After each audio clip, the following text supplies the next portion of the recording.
The Nintendo Switch 2 is here, and I bought one, surprisingly. I had no intention of getting the Switch 2 simply because I honestly didn't think I'd be able to find one. I attempted unsuccessfully to pre-order one, and when that failed, I assumed there was no way I'd be able to show up at a store and just score one. Well, that's exactly what ended up happening, as I went to my local Best Buy on June 5th, right after the 10 a.m. opening, and lo and behold, they had plenty in stock. So naturally, I just had to acquire one. And I walked out of that Best Buy with the Mario Kart bundle. What can I say? The Lord forced my hand.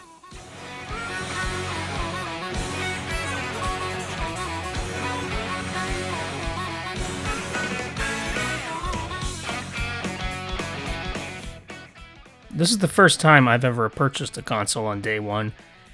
The only other occasion in which I took part in a console release was when my brother and I drove early to a Circuit City to buy the GameCube in 2001. But that was his purchase, so I don't count it. Anyways, the Switch 2 is a neat system. This is a sizable upgrade from the original Switch, displaying better graphics and loading times, not to mention the oh-so-satisfying feeling of the magnetic Joy-Cons clicking into the system. But, and I'm clearly not the first to make this observation, I agree there is a tinge of disappointment surrounding the Switch 2. This is truly the first time Nintendo has done this sort of thing, making its generational console successor essentially an upgrade of its current offering. And while it might not be simply a modest upgrade, I think an honest comparison is really something like the Xbox One to the Xbox Series X, or possibly the PlayStation 4 to the PlayStation 5. I have never owned a PS4 or PS5, so my frame of reference is only the Xbox consoles, which I have owned. Ever since the original Famicom/NES, Nintendo has sought to innovate with each new successive console generation. Love it or hate it, this process really cemented Nintendo as a company always willing to experiment, rather than only focus on improving visuals, something you would see regularly with competitors like Sony and Microsoft. Now, you could argue that the closest comparison to the Switch to Switch 2 transition might be the jump from the original NES to the Super Nintendo. However, I'd argue that Nintendo still made considerable changes with the SNES, notably the 6-button controller and the inclusion of a bespoke sound chip that delivered robust music capabilities. And even then, it wasn't like you just bought a souped-up looking NES. The form factor between the two consoles was completely different, as compared to the Switch and Switch 2, in which both systems are very similar. Nintendo followed the 8 and 16-bit eras with the Nintendo 64, with a focus on 3D polygonal graphics and making local multiplayer among 4 people a standard. Continuing on the innovation train, the GameCube made the jump to discs, albeit the Nintendo-style mini-discs, and they tried integrating new concepts like GameCube and Game Boy Advance connectivity. The Wii introduced us to motion controls, a gimmick that brought Nintendo back to the forefront of the industry and led several millions of sales. The Wii U did its gamepad thing, which due to a number of factors became Nintendo's largest console flop in history. I say that with much chagrin. I loved the Wii U. It did not deserve the hate. And then came the Nintendo Switch. In the trajectory of their console history, I consider this the apex of Nintendo as a video game company. Something I've glazed over here in my spiel is that alongside Nintendo's console history was the company's largely successful handheld business. From Game Boy to Game Boy Color to Game Boy Advance, DS and 3DS, Nintendo has maintained a solid lock on the handheld gaming market in spite of challengers like the Atari Lynx, Sega Game Gear, or the PlayStation Portable and PlayStation Vita. What's interesting is that the least successful of the Nintendo handheld output was, and this surprised me, the 3DS family of systems, which garnered just north of 75 million units sold. I would have thought the Game Boy Advance was worse, but it actually sold in excess of 81 million units. With the launch of the original Switch in 2017, Nintendo cannibalized its handheld and console initiatives to create a hybrid console.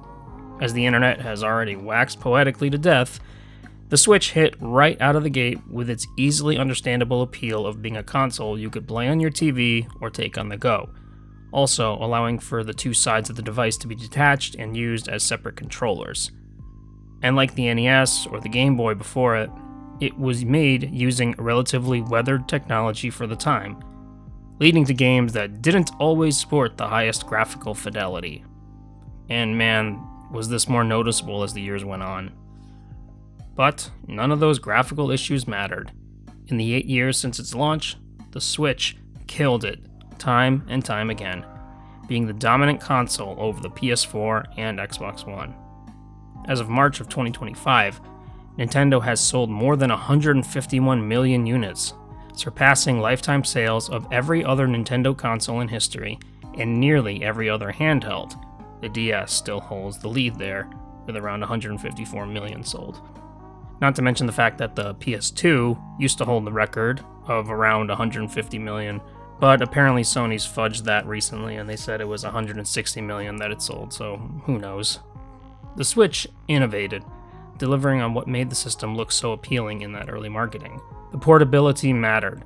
The Joy-Con sharing mattered. Following the sad life of the Wii U, this was a comeback that felt so enjoyable for Nintendo customers, who supported the company during that doomed system's life. Meanwhile, the Switch 2 is just that, the second one. And that's great if you love the Switch, but I think it's fair to be concerned about Nintendo going this route of only making upgrades to its hardware as opposed to taking its storied approach of innovating each time they launch a console. A recent video from the channel Did You Know Gaming did an excellent analysis of current Nintendo and how the company, with the release of the Switch 2, has signaled a shift from the philosophies of Gunpei Yokoi and Satoru Iwata. When it came to crafting video game hardware, Yokoi pioneered the idea at Nintendo of utilizing old technology in creative ways, and Iwata, himself a game designer before becoming president, emphasized fun and creativity over graphical fidelity or raw hardware specs. With the Switch 2, we're in a completely different era. Nintendo is now being run by President Shuntaro Furukawa, who came from a business and financial background, as the Did You Know Gaming video recapped. As Did You Know Gaming pointed out, Furukawa is playing it safe by taking an if it ain't broke, don't fix it approach with the Switch 2. It's a more powerful device with 4K output, greatly improved graphics, and some additional features that expand the console's capabilities, including the aforementioned mouse controls or the new game chat feature. If launch sales are any indicator, the Switch 2 will do well, but I do question if it'll do as well as the original Switch. Something that I read recently, I believe it was on Polygon, was that they argued Nintendo isn't even focused on competing with Sony and Microsoft this generation. Rather, they are trying to compete with Valve and the Steam Deck. So, it remains to be seen what'll happen with the Nintendo Switch 2. It certainly will remain profitable for the future. However, in my opinion, Nintendo needs to be cautious, and not just do the safe thing by releasing a new Switch each future generation.